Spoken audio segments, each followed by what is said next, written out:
न्यायालयाने काल प्रज्वल रेवण्णा यांना दोषी ठरवण्यात आलं होतं।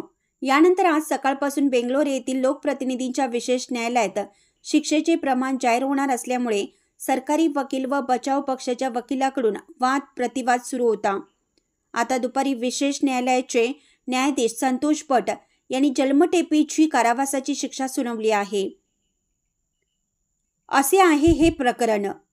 हासन जिल्ह्यातील होळे नरसिंहपूर येथील शेतमळ्यात असलेल्या घरात काम करणाऱ्या मोलकरणीला घरात पिण्यासाठी पाणी आणण्यास सांगून रूममध्ये आल्यानंतर कडी लावून अत्याचार केला।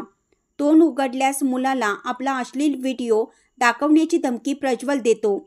देशभरात खळबळ माजलेलं प्रकरण। लोकसभा निवडणूक असताना अनेक महिला अधिकारी व महिलांसोबतचे अश्लील व्हिडिओ व्हायरल होऊन हे प्रकरण उघडकीस येतं। त्यानंतर प्रज्वल रेवण्णा परदेशात पळून गेले होते। माजी पंतप्रधान HD देवेगौडा यांनी पत्रव्यवहार केल्यानंतर विनंती केल्यानंतर प्रज्वल पोलिसांना शरण आले होते।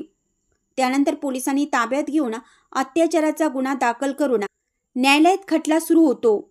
सरकारच्या बाजूने विशेष सरकारी वकील BN जगदीश तर प्रज्वल रेवण्णा त्यांच्या बाजूने ज्येष्ठ महिला वकील नळिनी माहेगौंडा यांनी वाद प्रतिवाद केला।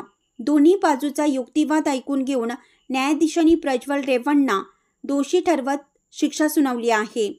या शिक्षेने राजकीय वर्तुळात मोठी खळबळ माजली आहे।